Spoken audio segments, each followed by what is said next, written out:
All right, so in chapter 4, we're going to walk you through how to write a journal entry and then to post it to what's called your ledger. So I'm going to run out of space, so I'm going to do a couple of these, but just to kind of give you a sense of what you're needing to be doing.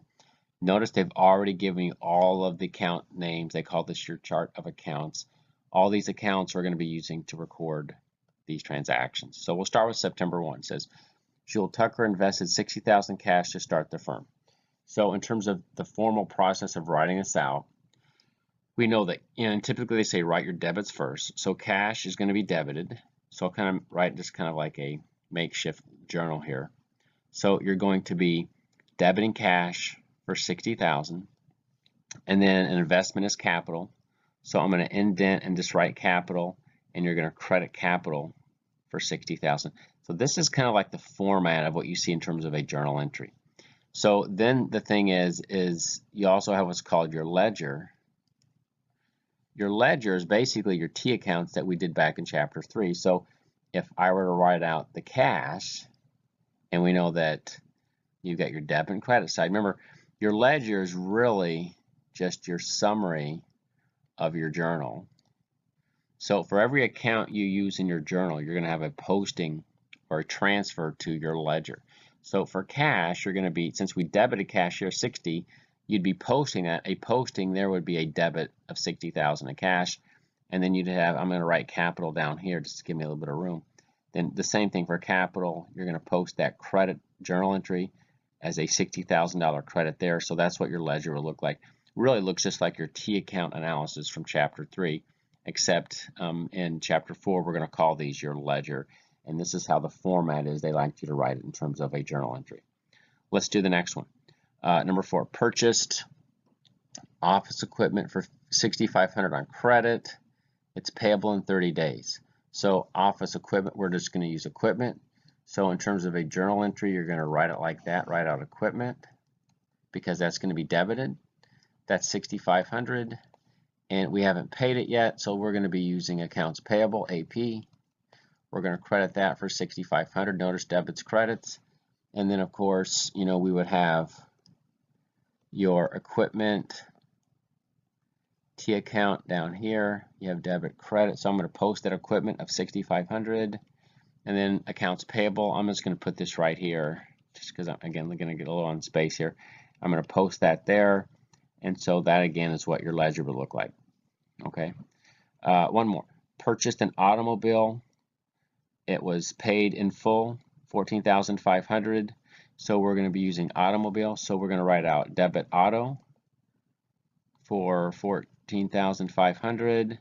We're going to credit cash for $14,500, and then of course I'm going to post that to cash. So I post the credit to cash, and then the auto gets the debit posting of $14,500. So here I'm just going to practice showing you a few more journal entries. And so I couldn't quite, this is problem 4-2A in your book. I couldn't quite get it all on the screen. So all you're seeing is actually the transactions. So again, let's just walk you through a few more of these just to give you some repetition. Again, the actual transactions are the same as in chapter 3. This is just the format. So on October 1st, it says they invested $60,000 cash in the business.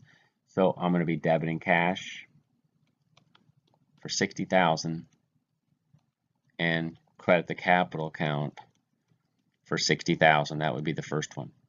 On the second one, it says you pay the office rent of $30,000, issued a check. We'll check as cash. Office rent's going to be rent expense. So we're going to be debiting rent expense. In this case, that's for $3,000. And we're going to credit cash for $3,000. So that's the second one. On the fifth one, on October 5th, purchased desk and other office furniture for $15,000 from Office Furniture Mart. Received invoice, payable in 60 days. So this is going to be your furniture account. This is an asset account.